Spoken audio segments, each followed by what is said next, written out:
Chapter 2. Kanina pa niya pinagdidiskitahan ng cake na nakahain sa mesa. Naaawa siya sa itsura ng cake, pero tuwing naiisip niya ang binata ay muling bumalik ang pagkairite niya rito. Napahiya siya sa buong klase kanina. At tinutukso pa siya ng mga kaklase niya na si Ace, ang dahilan kung bakit nagmistulang wala sa sarili kanina. Pero mas lalong nag-iinit ang kanyang dugo nang marinig niya ang komento ng isa niyang kaklase na si Charlene. Sinasabi ko na nga bang malandi ang babaeng iyan. Gigil na gigil siyang napatili, inis na sinubo ang durog niyang cake sa bibig, paniguradong laman na naman siya ng tsismis bukas. Inalagaan niya ang imahe sa eskwelahan sa loob ng ilang taon pero nawala lang sa isang iglap. That manhor. Tumayo siya sa pagkakaupo na napagdesisyonang pumunta sa veranda ng kanyang kwarto. Akala niya mahimasmasan ang init ng ulo, pero sa hindi malamang dahilan ay mas lalo pang nag-iinit ang kanyang ulo nang makita niya si Ace na may kasamang babae. Nagtatawanan ang dalawa at walang pakialam kahit na nasa gitna ito ng kalsada. Wala naman kasi masyadong sasakyan kasi nasa isang subdivision naman sila. Ang malala pa ay iisang subdivision lang sila ni Ace. Agad siyang nagtago nang lumipad ang tingin ng binata papunta sa kanyang direksyon. Bumilis ang tibok ng kanyang puso sa kaba baka makita siya nito. Ano naman kung makita niya ako? Nakakainis. Padabog siyang naglakad papunta sa kama at kinuha ang notebook kung saan nakasulat ang mga bed scene. Maybe, makakatulong ito para maibsan ang kanyang inis. Sinasabi ko na nga bang mali ang desisyon mo? Komento ni Joy matapos niyang ikwento dito ang nangyari kanina.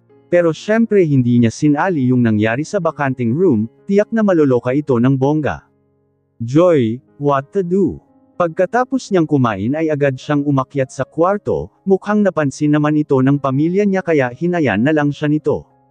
Ewan ko sayo, if I were you puputulan ko kung anuman ang koneksyon ng gagong yun. Kaya nga ba niya? Yes, of course dati nga na kaya niyang mabuhay nang wala ang binata sa buhay niya, but the problem is dati yun. Kasi ngayon hindi niya alam kung kaya pa ba niya pakawalan ang binata. Bakit? Hindi mo siya kayang pakawalan? May gusto ka ba sa kanya? No response. She likes him. She doesn't know yet. She's confused. The way he gives her the pleasure earlier ay parang hinahanap na niya yun. Bigla siyang kinabahan nang may pumasok na ideya sa kanyang utak. Magiging addict na ba siya? Dapat na ba siyang kabahan? Then, she remembered Vinny, the famous whore in their university. Balita niyang gabi-gabing nasa hotel ito kasama ang iba't ibang lalaki. No, hindi siya matutulad kay Vinny. Mas mabuti kung sa binata lang niya hahanap-hanapin yun kesa sa humanap ng iba. Doon lang niya napansin na pinatayan na siya ng tawag ng kaibigan. She sighed and lay on her bed. She's about to close her eyes when her phone rang. Lo, there's a hint of sleepiness in her voice. Hi, she heard him chuckle. She immediately opened her eyes. Biglang nawala ang antok nang marinig niya ang boses ng binata. Anong kailangan mo? I told you earlier na magkikita tayo diba? Tinext kita kung saan but you never show up. Nakagat niya ang pang-ibabang labi, saka bumangon sa kama. Nagdesisyon siyang pumunta sa veranda ng kwarto. Para saan pa? Binuksan niya ang sliding door sa kwarto. She almost lost her breath when he saw Ace standing in front of her. She didn't even bother to pick her phone that was full. What are you doing here? Impit na sigaw niya sa binata. Nagpaling-galing nga muna siya sa paligid bago dinala ang binata papasok sa kanyang kwarto. Nasisiraan ka na ba ng bait? Paano kung makita ka ni Papa? Pero tanging ngisi lang ang naisagot nito. They already sleep, kitten. Relax, umupo ito sa kama habang nakatitig sa kanya. She avoided her gaze when he stared at her lustfully. Doon niya lang napansin na manipis at abot-tuhod na sando ang kanyang suot. Wala na rin siyang bra dahil hinubad niya ito kani-kanina lang. Paimpol niyang tinakpan ang dibdib gamit ang kanyang braso. He groaned. He stood up then grabbed her harshly. In just one blink she is already in the bed while Ace is on top of him. Ace. Impit na saad niya sa binata pero tanging ngisi lang nito ang naisagot bago sakupin nito ang kanyang labi. Daig pa niya ang zombie nang magising siya kinabukasan. She woke up very late and she's tired. Hindi siya nadiligan kagabi, hindi niya alam kung ipagpasalamat niya ba yun o ikakainis. Siya pa talaga ang tinanggihan ng binata, kung makasipsip nga ng utong niya ay parang sanggol. Jerk. They continue kissing, kahit tumanggi man siya sa halik nito ay wala pa rin siyang magawa, dahil gagawa at gagawa ito ng paraan. His left hand is squeezing her boob while the other hand is cupping her femine. U.S. She tried to suppress her moan dahil baka marinig ito ng papa niya na nasa kabilang kwarto lamang, pero talagang tinutokso siya ng binata, dahil inalis nito ang kamay niya na nakatikip sa kanyang bibig. His kisses lower down to her breast. Hindi niya namalayang natanggal na pala ang suot niyang sando. He sucked her left boob hungrily. She bit her lips to prevent herself to moan. He's good. Akala niya ay doon lang titigil ang binata pero bumaba, ang halik nito sa kanyang puson. It's obvious that he was teasing her. But damn, hindi pa nga siya sinimulang paligayahin ng binata ay parang may gusto nang lumabas sa kanya. Hinawakan nito ang lelayan ng panty saka dahan-daang hinayla pababa. As soon as the panty was removed, she immediately closed her legs. Come on, kitten. Open it for me. Umiling siya. Hard to get, ha? So you want it hard, kitten? Nagsitaasan ang kanyang balhibo sa tuno ng pananalita nito. The way he talked dirty make her wanna come. Hindi niya napigilan ang pag-alpas ng ungol ng may sumabog, kasabay nun ang pagdaloy ng mainit na likido sa kanyang pagkababae. She can't believe it. She had her very first cum just because he talked dirty. Like oh my gosh. Nang dama po ang tingin niya sa binata ay agad siyang pinamulahan. Amusement was written all over his face. She covered her face using his hand but he showed it away. Kitten, you really never failed to amuse me. He then claimed her lips. She gasped when he inserted his middle finger on her tiny hole. Yes, her breath is panting when he began thrusting her finger inside her. That's it, moan for my name, kitten. He just continued thrusting his fingers until she begged for more. Faster, Ace impit na sigaw niya sa binata nang may namumuuna namang tensyon sa kanyang puson. Please, Ace, take me now, she begged. Not now, kitten. Then he faster thrusting his finger. She's going cum. She's going. Kait, gising ka pa. Agad niyang naitulak si Ace saka siya dali-daling pinulot ang damit sa sahig at sinuot bago kumuha ng roba. Pagtingin niya sa kama ay wala na doon, ang binata kaya napagdesisyonan niyang buksan ang pinto. Kung hindi lang siya sinampal ni Joyce ay hindi siya makabalik sa realidad. Hanggang ngayon ay iniisip niya pa rin ang nangyari kagabi. Dahil nang matapos silang mag-usap ng ate niya, agad siyang bumalik sa pagkakahiga pero wala na siyang naramdamang presensya ng binata. Pero hindi siya natulog, hinihintay niya na dumating ito hanggang sa damapo. Ang tingin niya sa wall clock na 3:00 na pala ng umaga. Bakit ka nga pala absent kahapon? Tanong niya sa kaibigan. Hindi na kami boyfriend-girlfriend ni Zaid. Lumalim ang gatla niya sa noo. Matagal na itong magkasintahan kaya nagtataka siya sa biglaang paghihiwalay nito. Kasi mag-fiancé na kami. Sabay silang napatili ng kaibigan at nayakap niya ito sa tuwa. Congrats! Kaya pala may kumikinang sa daliri nito na hindi niya pinagtuunan ng pansin kanina. Gusto ka nga palang kausapin ni Zaid. Tumanggo siya sa sinabi ng kaibigan. Zaid, again. Napahiwalay sa pagkayakap kay Joy at lumingon sa kanyang likuran. Ace, napalunok siya ng sunod-sunod nang makita niyang madilim and mukha nito. Why so angry, Poppy? Alis muna ako. Basta sa Sabado, ha? Ay text ko na lang kung saan kayo magkikita, nakaalis na si Joy. Mas lalong bumigat ang tensyon sa pagitan nilang dalawa, kung hindi lang ganito.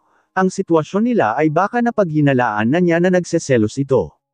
Pero syempre never mangyari yun. Kahit siguro lumuhad siya sa harapan nito at isibo ang pagkalalaki. She shrugged her green thought. Nasa kalagitnaan sila ng tensyon pero siya ay iba ang kanyang nasa isip. Tumikim siya at tinaasan ng isang kilay ang binata. Pinag-cross niya ang braso sa kanyang dibdib at buong tapang na sinalubong ang titig nito. Wala siyang rason para katakutin ito, he's just a man who offered her goods. Like wow. Pero nanatili lang ang anyo nito kanina at dinala siya nito. Wait, ano ba? Wala kang karapatang dalhin lang ako sa kung saan. Tumigil ang binata saka siya binitawan ng marahas at siya ay hinarap. May karapatan ako sa'yo, simulan ng oo ka. If I were you, just shut your mouth. Before I lost my control and fuck you here. Natameme siya at hindi na nagawang kumontra pa nang hilahin siya ng binata. But damn, her heart is beating so fast. Parang gustong lumabas sa kanyang rib cage at lumundag papunta sa binata. She's crazy. Napailing na lang siya saka sumabay sa lakad nito nang sa ganoon ay hindi siya masyadong pabigat. Pangit ba ako? Kapalit-palit ba ako? Oo, hindi niya napigil ang mapangiwi ng sampilan ng kaklase niyang babae ang lalaki.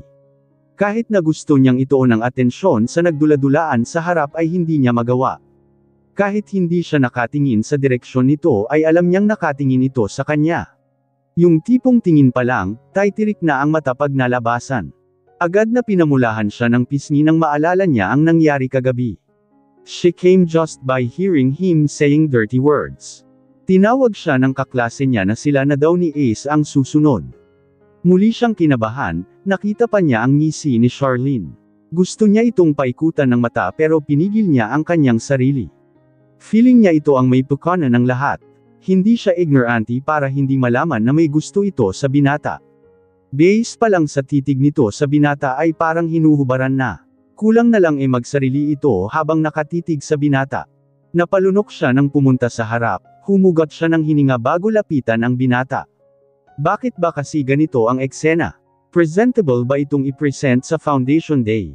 Ace, malanding tawag niya dito, habang ang mga kaklase ay nakaabang sa susunod ni pang gagawin. Nagiginig ang kamay pero nakaya niyang padaanin ito sa matigas na dibdib ng binata. Can I be your fling? Pinigil niyang mautal sa sasabihin. Nagpa-practice pa lang sila, pero hindi niya gustong ma-disappoint ang mga kaklase. Ewan ba niya kung bakit ganun ang script? Sa pagkakaalam niya ay i-present ito sa Foundation Day, pero bakit may kasama pang kalandiin? Maybe it's Charlene's plan. Mukhang ipakita talaga nito sa lahat na hindi siya inosente. Napasinghap siya ng hapaitan siya ni Ace sa bewang. Pati rin ang mga kaklase niya ay nagulat sa ginawa nito.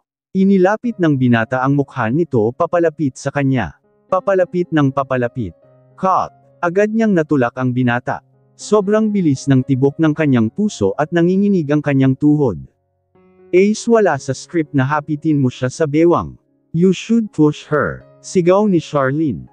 Hindi lang siya ang nagulat kundi pati na rin ang mga kaklase sa sigaw nito. Charlene is their president. Kilalang responsable, mabait, at mapagpasensya but right now, staring at her red face due to jealousy and anger, tila nawala ang malaanghel nitong aura. Pero maganda naman ang kinalabasan, mas maganda pa nga yung ginawa ni Ace, kesa sa nakasulat sa script, sabat ng isa nilang kaklase. Sumang-ayon naman ang iba. Tila hindi makapaniwala si Charlene sa nasaksihan, maybe she assumed that they are on her side. I'm your president. So kung anong utos ko susundin nyo. Tatay ko nga hindi ko sinunod, ikaw pa kaya? Sabat ni Joy. Sinaman silang lahat ng tingin ni Charlene bago dali-daling lumayusan sa classroom. Lumabas rin ang tunay na ugalalgaga, dati pa akong ketang-ketang sambunutan yon. Kanya-kanyang opinyon ng kanyang mga kaklase pero siya ay nakatitig sa binata. Bahagyang kumunat ang kanyang kilay nang mapansin niyang namumula ito. Bumaba ang tingin niya papunta sa gitna ng hita ng binata. Ganon na lamang ang pagkalaki ng mata nang makitang bumubukol ang harapan nito. Eyes up here, kitten. Tila nahihirapang bulong ng binata. Agad na nag-init ang kanyang pisngi. Umiwas siya ng tingin pero tipa may magnet na humihila para tignan ito. Matigas na ba? Inosenteng tanong niya sa binata. Mas lalong kumalat ang kulay sa mukha nito, parang anong oras ay sasabog na. Stop teasing me, mariing bulong nito. Hindi niya alam kung anong kagagana naman, ang ginawa niya, nanatili pa kasi silang nakatayo sa harap pwede naman silang umupo. O ano na, mag-uusap lang ba kayo dyan? Baka naman pwede kayong umupo. Hiyang-hiya naman ang upuan sa inyo. Napangiwi siya sa sinabi ni Joy. Sinama siya ng binata, pero imbes na papunta sa kanilang upuan ay sinama siya nito palabas. Ace, ano ba? Bakit ang hilig mong mga ladkad? Kalad ka rin ka kasi. Sabay silang napatigil ni Ace nang biglang sumulpot si Charlene sa harap. And kapal ng mukha nitong sabihan siyang kaladkarin best friend naman ito ni Vinny. Ayaw niya sanang husgahan pero ito todo na niya, just what they say. Birds in the same feather flocks together. Gustong-gusto niyang sirain ang pagmumukha nito, pero too bad sira na pala. At saan naman kayo pupunta? Kung sabihin ko sa principal na nag-cutting classes kayo. Pagbabanta ng bruha sa kanila. Kilala mo ba kung sino ang kausap mo? I'm the son of the owner if you already forgot. I can kick you out in just one snap, bitch. Nakita niya ang pagkawala ng kulay sa mukha nito sa kadali-daling umalis. Dinala siya ulit nito sa kung saan, akala niya babalik ulit sila sa bakanteng room pero hindi, diretso sila sa katabi ng office. Hindi pa siya nakapasok doon kaya hindi niya alam para saan ang building na yun. But to her surprise, Ace opened the door and pushed her inside. Hindi mo naman hilig manulak no?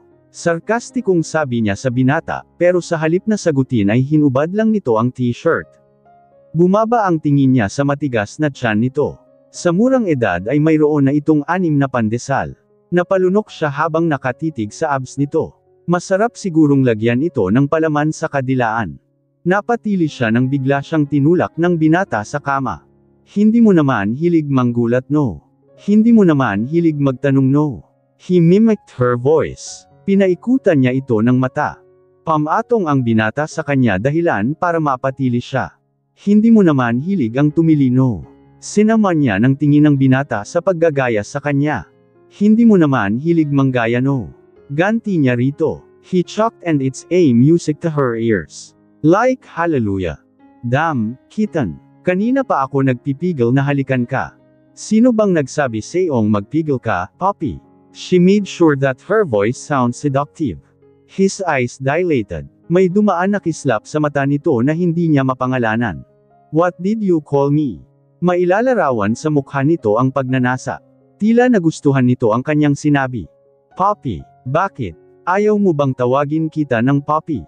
Inosente niyang tanong sa binata at pinadaan, ang daliri sa matipuno nitong dibdib. Poppy, like Puppy, she said while popping the. Tumaas ang dulo ng kanyang labi, saka dinugtungan ang sasabihin. Mukha ka kasing asong ulol na naglalaway sakin. She wickedly laughed but she screamed, when she grabbed her legs and put it on his waist. Asong ulol, ha? Then she claimed her lips hungrily.